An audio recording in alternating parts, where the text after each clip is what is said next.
Assalamualaikum warahmatullahi wabarakatuh. Nama saya Dewanti, NIM 3219125. Di sini saya akan menjelaskan materi tentang pengertian distori pasar. Distori pasar adalah suatu kondisi ekonomi yang tidak efisien sehingga mengganggu agen ekonomi dalam memaksimalkan kesejahteraan sosial dan dalam rangka memaksimalkan kesejahteraan mereka sendiri.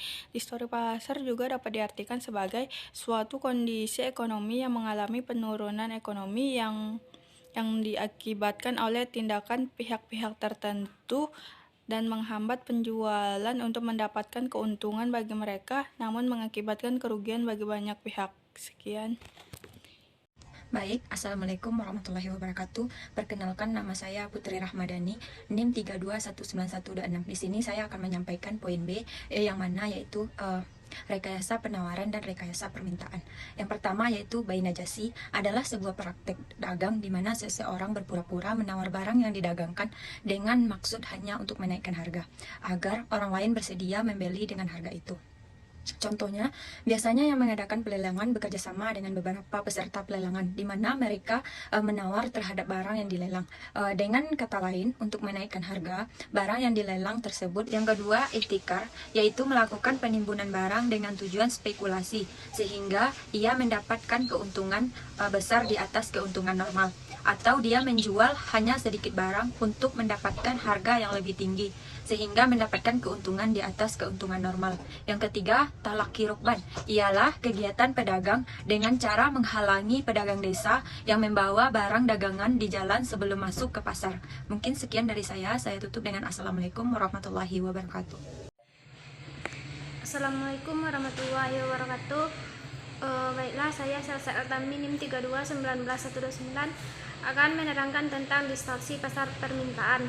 Distorsi pasar permintaan itu adalah iktikar. Iktikar adalah melakukan penimbunan barang dengan tujuan spekulasi sehingga ia mendapatkan keuntungan besar di atas keuntungan normal, atau dia menjual hanya sedikit barang untuk mendapatkan harga yang lebih tinggi sehingga mendapatkan keuntungan di atas keuntungan normal. Satu kegiatan masuk dalam kategori iktikar apabila terdapat 3 unsur berikut. Yang pertama yaitu mengupayakan adanya kelangkaan barang baik dengan cara menimbun.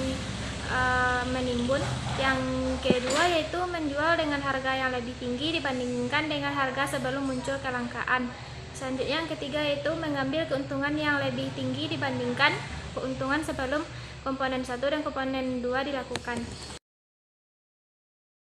Assalamualaikum warahmatullahi wabarakatuh. Baiklah, saya Monika Putri Delia, NIM 3219130 akan melanjutkan presentasi dari teman saya, yaitu tentang tadlis. Yang dimaksud dengan tadlis ini yaitu tentang penipuan, yaitu di mana kondisi satu pihak tidak mengetahui kondisi yang sebenarnya, sehingga pihak yang tidak mengetahui ini bisa tertipu dan ditipu oleh pihak yang mengetahui untuk mendapatkan keuntungan yang lebih banyak. Dalam sistem ini, ekonomi Islam melarang kita untuk tablis karena itu adalah penipuan dan bisa membuat kerugian kepada orang yang tidak mengetahui kondisi barang tersebut. Sekian, Assalamualaikum warahmatullahi wabarakatuh. Assalamualaikum warahmatullahi wabarakatuh. Baiklah, saya Anissa Talim, NIM 3219133. Di sini saya akan melanjutkan presentasi dari saudari Monika, yaitu pada poin tagrir. Tagrir berasal dari bahasa Arab yaitu garat, yang berarti akibat, bencana, bahaya, risik, dan ketidakpastian. Dalam istilah fikih muamalah, tagrir berarti melakukan sesuatu secara membabi buta tanpa pengetahuan yang mencukupi, atau mengambil risiko sendiri dari suatu perbuatan yang mengandung risiko tanpa mengetahui dengan persis apa akibatnya. Jual beli gara ialah suatu jual beli yang mengandung ketidakjelasan atau ketidakpastian. Gara terdapat terbagi atas. Yang pertama, barang yang diperdagangkan belum ada. Yang kedua, penjual tidak dapat menyerahkan barang. Yang ketiga yaitu penjualan barang dilakukan dengan cara penipuan untuk menarik minat pembeli. Pada yang keempat yaitu kontrak tidak jelas sehingga menggiring pembeli kepada praktek penipuan dari segi kualitas, kuantitas, dan harga.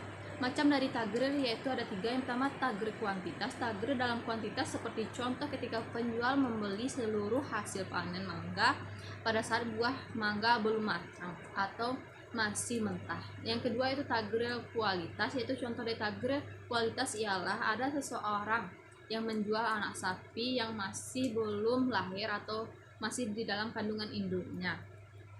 Yang ketiga itu tagrir harga. Garal dalam harga, contohnya jika penjual mengatakan bahwa harga jual blender adalah 200.000 jika dibayar secara tunai dan Rp 300.000 jika dibayar secara kredit selama 3 bulan. Lalu pembeli menyetujui hal tersebut.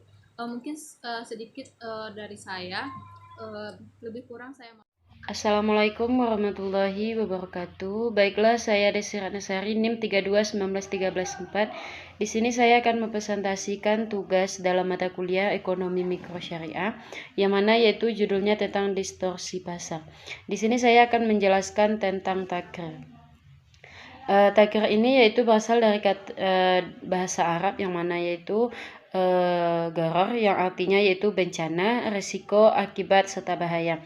Namun dalam istilah takrir ini yaitu seseorang yang melakukan sesuatu dengan membabi buta tanpa dengan adanya pengetahuan yang cukup tentang sesuatu tersebut.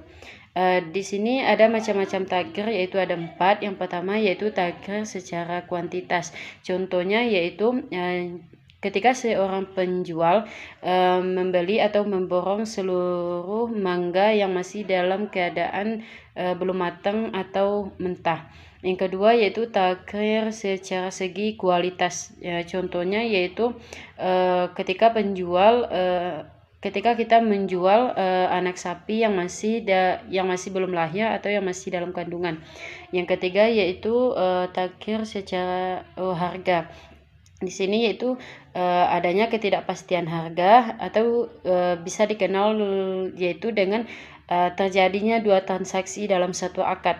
Yang terakhir yaitu takrir ketidaksesuaian waktu penyerahan.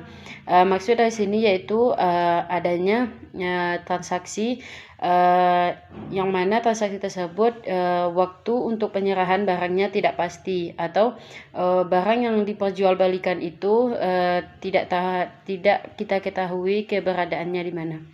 Mungkin sekian presentasi dari saya, lebih dan kurangnya saya mohon maaf. Assalamualaikum warahmatullahi wabarakatuh.